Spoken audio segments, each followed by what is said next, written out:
Bonjour à toi, cher spectateur. Depuis Mediapart de Naruna Kaplan des Macedo, c'est un film qui m'intriguait pour la simple et bonne raison que j'ai l'impression que depuis quelques années, il y a pas mal de films qui sont de plus en plus politisés, ou en tout cas biaisés dans leur regard, ce qui n'est pas forcément une mauvaise chose, au sein notamment du monde du documentaire. Et j'ai l'impression qu'il y a eu un vrai déclic depuis Merci Patron, un déclic qui a lancé toute une vague de metteurs en scène et de cinéastes qui ont cherché à aborder les arcanes de la politique, qui faisaient très peur à une époque, comme quelque chose de beaucoup plus terre-à-terre. Et ce long métrage avait l'air de s'inclure parfaitement dedans, même si c'était au sein d'une rédaction journalistique. Le résumé pour faire simple, depuis maintenant près de 10 ans, Mediapart est devenu une source journalistique de premier ordre. Pendant une année décisive, allant de l'arrivée au pouvoir de Donald Trump aux USA jusqu'à celle d'Emmanuel Macron en France, nous allons suivre cette rédaction. C'est un film qui est tout de même très particulier, je vais pas non plus vous vendre n'importe quoi, c'est une œuvre qui a un regard très biaisé. Mais je vous l'expliquerai plus tard, c'est un choix de la cinéaste et c'est évident, c'est posé dès les premières minutes. Parce que de Macedo, ce qu'elle a voulu faire en priorité, c'est surtout nous plonger au sein d'une arcane journalistique qui est l'une des rares aujourd'hui à faire du véritable journalisme d'investigation. Mais pas du journalisme d'investigation, genre cache investigation, où ça a tendance à être un petit peu racoleur et à aborder des sujets où il y a quelqu'un qui se met vachement en avant. Là, c'est vraiment des journalistes qui ont tendance aujourd'hui à être l'une des rares, entre guillemets, citations mises en avant par tous les autres médias. C'est-à-dire que c'est comme s'il y avait l'IFOP, les instituts de sondage autres, et Mediapart qui étaient cités constamment par les chaînes d'infos. Et je trouve ça très intéressant parce que de Macedo, elle a choisi non seulement d'inclure ça dans un espèce de contexte qui est très particulier, une année très charnière, mais au-delà de ça, elle choisit de le faire en utilisant une caméra qui est très volage et qui a tendance à vraiment se glisser au milieu de ces personnes-là et à être littéralement invisible.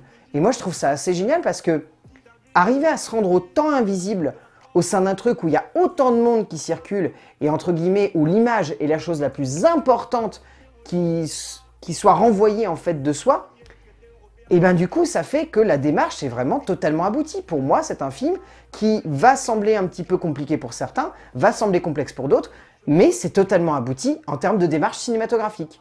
Il est difficile de voir des films parlant d'une rédaction aujourd'hui, une rédaction journalistique bien sûr j'entends, sans prendre parti, sans donner un point de vue politique ou personnel, et il est indéniable qu'au cœur du cinéma français, cela est presque une institution que de donner lieu à une œuvre qui soit engagée. Et c'est ainsi que le long métrage de Naruna Kaplan des Macedo se dévoile à nous comme étant un objet cinématographique purement et simplement biaisé. Mais ce n'est pas comme si la jeune cinéaste posait cela dès l'introduction de son métrage et qu'en tant que tel, sa profession de foi soit tout à fait louable et donne lieu à une œuvre vraiment intéressante en termes journalistiques et humains, parvenant à rentrer dans les arcanes d'une référence du journalisme d'investigation à la française. En termes de scénario et de mise en scène, il est indéniable que c'est un projet extrêmement compliqué que Naruna Kaplan des Macedo s'est fixé pour objectif dès son introduction. C'est-à-dire que franchement, se plonger pendant un an complet au sein d'une rédaction et suivre entre guillemets l'évolution de celle-ci au fil non seulement des révélations de la campagne présidentielle américaine, mais également de tout le cheminement qui amène aux résultats de l'élection présidentielle française, c'est immense.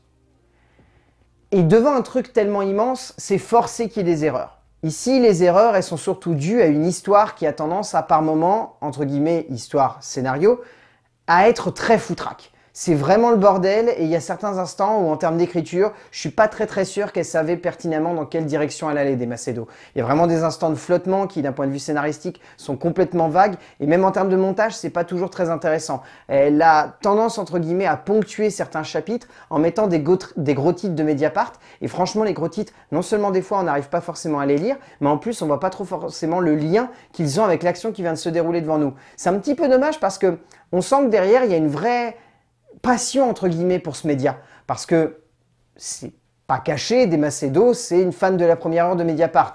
Et le documentaire là-dessus a un aspect qui est très biaisé. Biaisé dans le bon sens comme dans le mauvais sens. Biaisé dans le sens où elle montre tout le décor et tout l'envers du décor de Mediapart. Biaisé dans le mauvais sens où on sent qu'elle porte un amour profond pour ce média et que du coup, il y a des instants où elle ose pas trop montrer certains trucs. Même si on voit quelques conflits, elle essaie un petit peu d'édulcorer ça et c'est pas toujours très juste.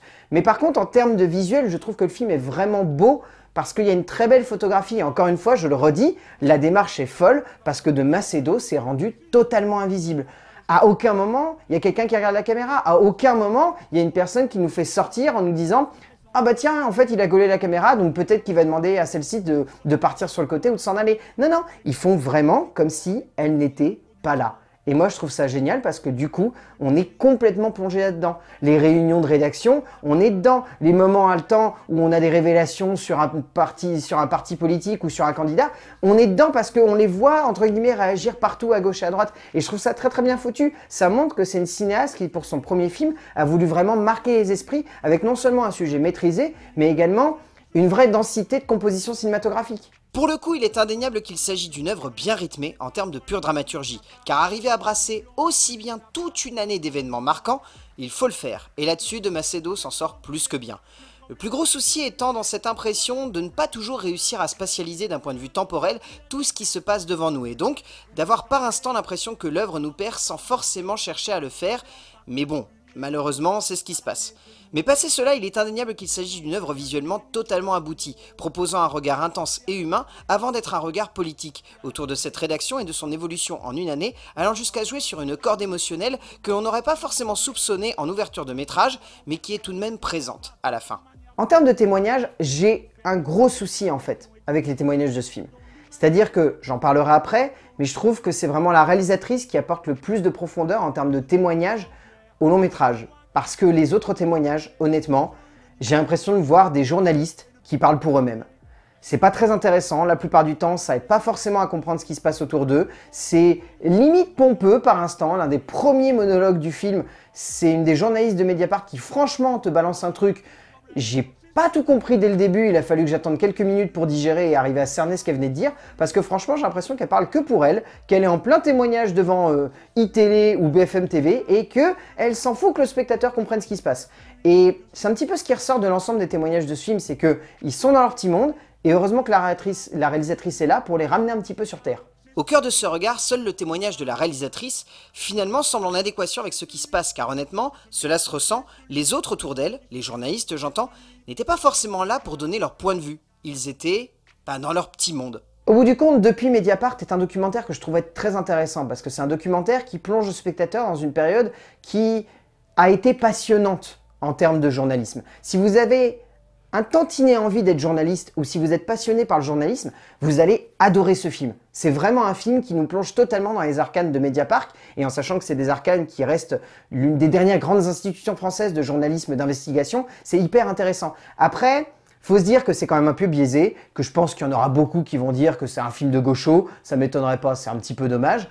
Mais en soi, franchement, Depuis Mediapart de Karuna Kaplan des Macedo, j'ai envie de vous le conseiller parce que c'est un film qui a un sujet qui est maîtrisé, un sujet intéressant et qui a une forme qui est tout de même passionnante malgré des témoignages qui n'aident pas forcément à cerner en fait ce qui se passe. Mais passez cela, vous passez un bon moment et je pense que vous allez aimer. A plus!